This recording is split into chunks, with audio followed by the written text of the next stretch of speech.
Mesdames, Messieurs, bienvenue une seconde fois dans cette nouvelle édition de la Minute de Vérité. Nous sommes aujourd'hui en décembre et c'est en ce moment qu'on fait aussi des préparatifs pour la fête de Noël. Et les uns disent tantôt Jésus-Christ est né le 25 décembre et d'autres disent qu'il n'est pas né le 25 décembre. Aujourd'hui, nous avons encore l'apôtre Nono Bertrand avec nous qui va essayer de nous dire la vérité au sujet de la Noël. Bienvenue, apôtre. Merci, révérend Sosten. Alors, que pensez-vous de la Noël? Comment comprendre cette idée de Noël et comment comprendre encore qu'il y a différentes écoles de pensée au sujet de la naissance de Jésus-Christ à Noël ou tout simplement parce que il y a aussi différentes religions dites chrétiennes qui abordent la chose et laquelle chose même ne trouve pas son fondement dans les Saintes Écritures.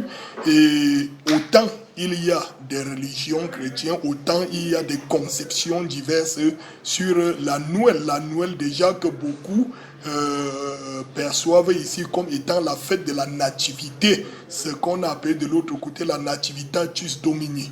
Alors, vous comprenez donc que lorsqu'on parle de la Noël comme étant la fête de la nativité, pour dire que le Sauveur est né, au point qu'une date a été fixée pour cette nativité, en l'occurrence le 25 décembre.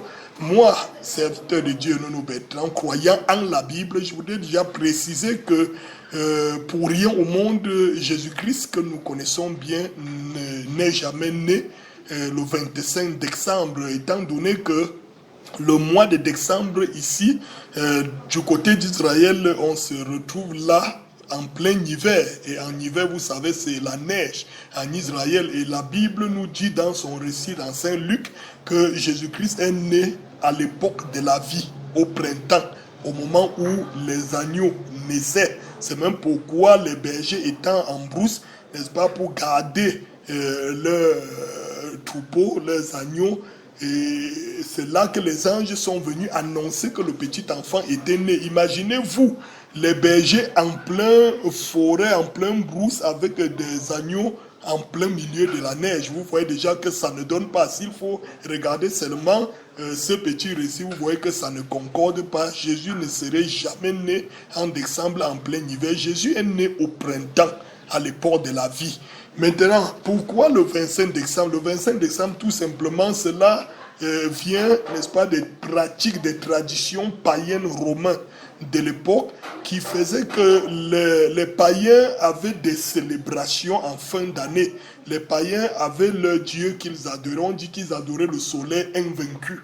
Parce que pour eux, ils estimaient qu'à une certaine période de l'année, en l'occurrence en décembre, surtout entre le 20 et le 25 décembre, au moment du solstice d'hiver, on disait que le soleil, les jours étaient beaucoup plus prolongés et les nuits se raccourcissaient. Et quand on arrivait donc, surtout en cette période particulière du 20 au 25 décembre, dont les païens donc allumaient un grand feu et manifestaient la célébration dès la venue du soleil. Alors le soleil devenait encore beaucoup plus resplendissant, s'approchait beaucoup plus de l'homme ou bien de la terre. C'est là où on parlait, n'est-ce pas, de la naissance du soleil invaincu. Les païens célébraient donc cela en brûlant, en allumant des grands feux, en s'offrant des grands repas et en recevant même des dons. C'est pourquoi à un certain moment dans la fête de la Noël, on a augmenté ces rites, n'est-ce pas, des Pères Noël, qui n'est rien d'autre que la mythologie nous apprend qu'il s'agissait d'un certain Saint Nicolas catholique qui était fervent et qui allait de lieu en lieu faisant le bien et distribuant les dons aux enfants. Et puis, c'est comme ça qu'un certain vieux Allemand au nom de Christkindl a pris cette chose qu'il a déformée et a sorti aujourd'hui cette mythologie de Père Noël qui va de lieu en lieu placer des cadeaux sur des arbres aux enfants. et ainsi de suite. Donc vous voyez que maintenant, pendant qu'on allumait des feux, on mangeait de la nourriture, on festivait tout au long de la nuit en poussant des cris, en acclamant l'arrivée, n'est-ce pas, du soleil. De l'autre côté, les femmes offraient des gâteaux à la reine du ciel. Quand vous allez faire le parcours de l'histoire, vous verrez plus tard qui était cette reine du ciel. C'était en fait Astarté. Astarté qui était adorée, la reine du ciel Astarté, qui était adorée, qui plus tard a été appelée même Tammuz dans d'autres versions de la Bible. Et maintenant, qu'est-ce qui va se passer pour qu'on attribue cela à la nativité, à Jésus-Christ, au divin?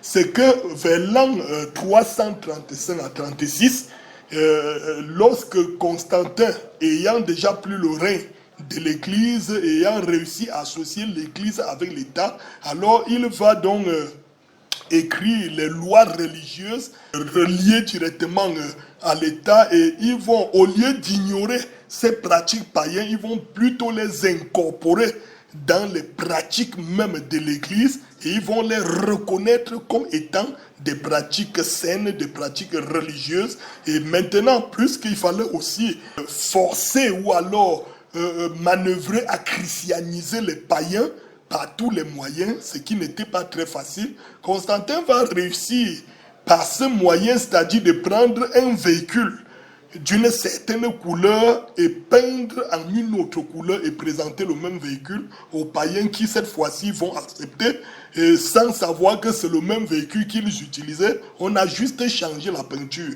Qu'est-ce que je veux dire? Je veux dire que Constantin va prendre la fête de la naissance du soleil, de la naissance du soleil invaincu. Il va directement lui donner une autre connotation, en sous-entendant maintenant que on peut donc croire que c'est plutôt le Fils de Dieu qui est né. On célèbre donc la naissance du Fils de Dieu. La preuve en est que la chose sera donc, la date du 25 décembre sera arrêtée, alors que leur fête partait du 20 au 25. Ils arrêteront pour la date du 25 décembre la célébration, cette fois-ci, du Fils de Dieu. Et vous voyez que c'est la même pratique, mais les mots changent, la couleur change, et les païens acceptent facilement cela, et ça devient dès lors une pratique religieuse qui devient même internationale, qui aujourd'hui est vue comme la parole de Dieu, au point où lorsque la vérité sur la nativité est donnée, c'est ça qui paraît plutôt mensonge aux yeux de ceux qui ont longtemps cru à ce mensonge. Mais comment comprendre, pasteur, que Jésus ne soit pas né en décembre, et vous dites dans vos propos qu'il est né au printemps? Mais comment est-ce qu'on peut réussir à déterminer le mois précis? Est-ce que vous pouvez nous donner une idée du mois précis de la naissance du Seigneur Jésus-Christ? Vous savez, lorsque dans les temps bibliques, s'il faille qu'on parle des calendriers, aujourd'hui nous parlons janvier, février, mars, avril, et puis mois pour mois. Mais dans les temps bibliques, ce n'est pas de cette manière qu'on pouvait compter le calendrier. Ça partait toujours de la fin d'un mois à la fin de l'autre. Et alors, quand on parle du printemps ici, c'était la période allant de mars à avril. Donc Jésus serait né entre mars et avril, et non en décembre, contrairement à tout ce que la Bible donne comme preuve. Les agneaux ne pouvaient naître dans la neige pendant l'hiver. Parce que même quand on va entrer dans les prophéties de l'Ancienne Alliance, quand on voit l'annonce, si on commence à suivre le cours des événements, vous verrez que Jésus viendra naître en cette période précise sous le signe du bélier. Comment vous, pasteur, en tant que chrétien, passez cette journée du 25 décembre? Comment vous êtes occupé à quoi en ce jour? Comme c'est un jour, un jour de fête, les enfants sont occupés à rendre visite aux gens, à manger, égorger des poulets par-ci, par-là. Et vous, en tant qu'homme de Dieu, comment est-ce que vous occupez cette journée? La journée du 25 décembre, pour moi, est une journée comme tous les autres. Pour moi, il n'y a pas une journée particulière de la fête, surtout concernant le 25 décembre. On dit par contre que Certains organisent des grandes scènes comme des scènes de délivrance, les nuits de la traversée et tout cela. Moi, je me demande traverser d'où pour où. Alors, avec les enfants, j'essaie d'être tout simplement juste et sérieux avec eux pour ne pas les engager dans un mensonge qui plus tard va les traumatiser. Parce qu'en fait, apprendre aujourd'hui la fête de Noël aux enfants veut dire que nous inculquons en eux un mensonge devenu mondial, international, qui dit que leur sauveur est né le 25 décembre, pourtant ce n'est pas le cas. Et puis même, de quelle manière gère-t-on la célébration de cette naissance?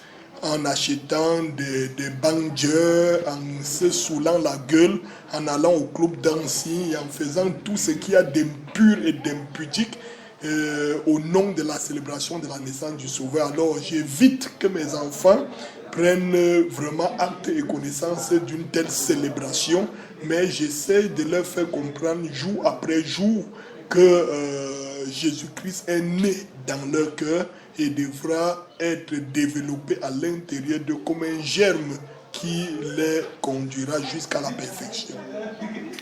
Merci beaucoup, apôtre, d'avoir répondu à notre invitation. Mesdames, Messieurs, merci d'avoir suivi également. Nous vous promettons dès la semaine prochaine une émission de 30 minutes qui portera sur la nuit de la traversée, notamment le 31 décembre, cette fête, cette manifestation qu'on voit généralement dans des assemblées. Donc, à la semaine prochaine. Que Dieu vous bénisse.